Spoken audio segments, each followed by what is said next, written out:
নমস্কার, সুপ্রভাত বন্ধুরা। সবাই কেমন আছেন? আমিও খুব ভালো আছি। আর সকাল সকাল উঠে বাজারে চলে গেছিলাম। আর বাজার থেকে নিয়ে এসেছি একটা ছোট ইলিশ আর ভোলা মাছ। যেহেতু কেউ ইলিশ খায় না, কেউ ভোলা খায় না, এরকম অবস্থা আমাদের বাড়ির। তা ভোলা মাছটা এনেছি আমার ছোট মেয়ের আর আমার দিদির ছেলের জন্যে, আর ইলিশ মাছটা আমার আর আমার বড় মেয়ে।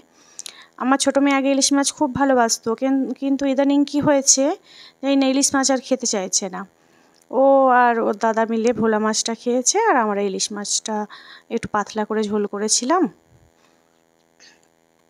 তা আজকে মাছটা কেটেও দিয়েছিল না দাদা, ভীষণ ভিড় ছিল দাদার দোকানে আজকে। ওই জন্যে মাছটা আমাকেই বাড়িতে কাটতে হয়েছে। আমি বাড়িতে খুব একটা মাছ কাটার টাইমও হয় না, আর মাছটা কাটাও হয় না। আগে যখন শাশুড়ি মা ছিল তখন গোটা আনতাম, মা তখন কেটে দিত। আমার তো সকাল ধারে কিছু কাজও থাকে, ওই জন্যে সেরকমভাবে গোটা মাছ আনি না। কিন্তু এবার সবসময় তো বললেও হয় না, তাই আজকে নিয়ে এসে আবার মাছগুলো কেটে ফ্রিজে দিয়ে আমি চলে গিয়েছিলাম অফিসে। এসে নিয়ে আবার রান্না চাপিয়েছি। তা আজকে ইলিশ মাছটা হবে আলু, কাঁচকলা আর বেগুন দিয়ে, আর কাঁচা লঙ্কা দিয়ে। তা এধারে কড়াইয়ে দিয়ে দিলাম কালো জিরে আর তেজপাতা। এমনি সময় আমি রাঁধুনি দিই একটু, কিন্তু রাঁধুনি ছিল না, তাই আজকে কালো জিরে আর তেজপাতাই ফোড়ন দিয়েছি। আর এধারে আলু, কাঁচকলা আর বেগুনটা ছেড়ে দিয়েছি, আর কাঁচা লঙ্কা অনেকগুলোই দিয়েছি। কাঁচা লঙ্কা দিয়েই মেনলি ইলিশ মাছের ঝোলটা হবে। তা এর মধ্যে দিয়ে দেবো এবার নুন, আর একটু বেশি করে হলুদটা দিয়েছি, কেননা হলুদটা তো আর পরে দেবো না। আর এই মাছটাতে আগেও বলেছি, আগেও এই রান্নাটা করেছিলাম, তেমনভাবে আমি তো মশলা দিই না, তবু একটুখানি ধনিয়া গুঁড়ো আর একটু জিরের গুঁড়ো দিয়েছিলাম পরে।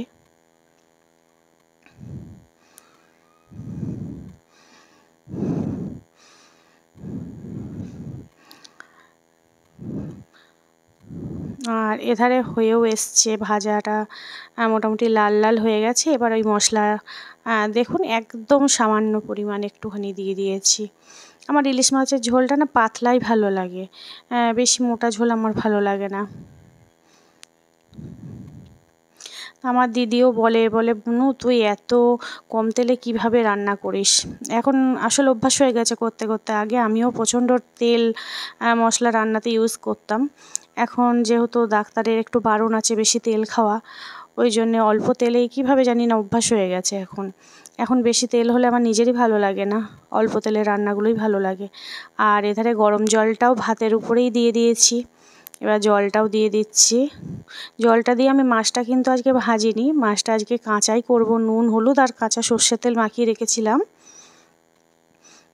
ঝোলটা এবার দিয়েছি। এবার ঝোলের মধ্যে ওই কাঁচা মাছগুলো দিয়ে দেব।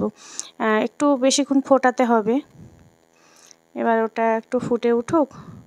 এক হাতে ক্যামেরা করছি আর এক হাতে রান্না করছি, তো ওই জন্য চারিধারে ঝোল টোল পড়ে একদম অবস্থা খারাপ হয়ে যাচ্ছে গ্যাসের। আসলে স্ট্যান্ড কিনেছি, কিন্তু আমার স্ট্যান্ডের থেকে জানি না কেন হাতে ধরে ভিডিওটা করতেই বেশি ভালো লাগে। তা একটু ঢাকা চাপা একটু দিয়ে করেছি, মাছটাও হয়ে গেল। এবার এধারে ভোলা মাছের জন্য সর্ষে আর টমেটো, সর্ষে আর পোস্ত বেটে রেখেছি কাঁচা লঙ্কা দিয়ে, আর টমেটোটা একটু কুচিয়ে রেখেছি। তা কড়াইয়ে তেল দিয়ে দিয়েছি, এবার মাছগুলো ভেজে নেব।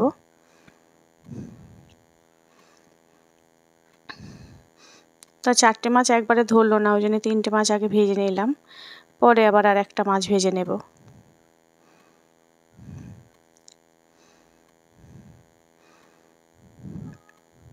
তাই এধারে মাছগুলো ভাজতে ভাজতে একটা পার্সেল এসছে। আমি প্রথমে বুঝতে পারিনি পার্সেলটা কিসের, আমি তো কোনো অর্ডার করেছিলাম না। পরে বড়দির কাছে জানলাম তুলি নাকি অর্ডারটা করেছিল। তুলিকে ফোন করলাম, বললো ওটা তোমার জন্মদিনের গিফট। আর গিফট পেতে কার না ভালো লাগে বলুন। এবার গিফটটা একটু খুলছি, খুলে দেখি কি গিফট আছে ওর মধ্যে।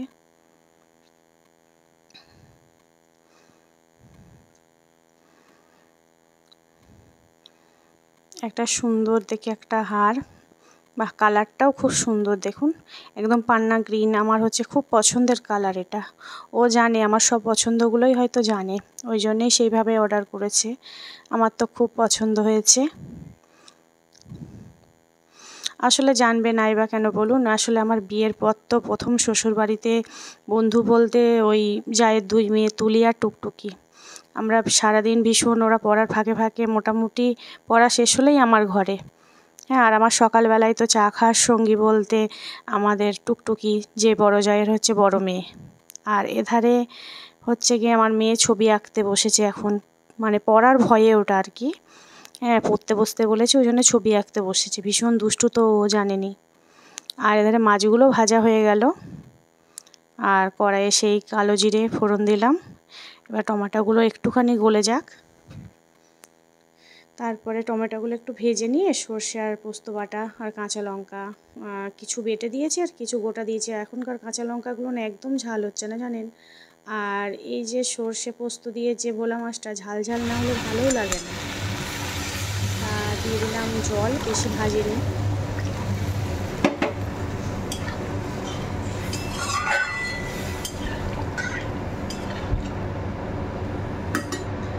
ঝোলটা একটু ফুটে উঠলে মাছগুলোও দিয়ে দেবো, আর একটু নুন মিষ্টি দিয়েই দিয়েছি আগে। মাছটা হতে হতেও আমাদের প্রায় বেলা 1:30 বেজে গেছিলো, খাওয়ার টাইমও হয়ে গেছে। আসলে অফিস সামলে এসে রান্না করাটা ভীষণ চাপের হয়ে যায়, তবু খেতে তো হবে, তাই 2 রকম মাছ করে নিয়েছিলাম। আজকে আর কোনো সবজি করিনি। মাছটাও হয়ে গেছে। চলুন বন্ধুরা, এবার আমরা দুপুরের খাওয়া দাওয়াটা সেরে নিই। দেখা হবে নতুন অন্য কোনো একটা ব্লগে। টাটা।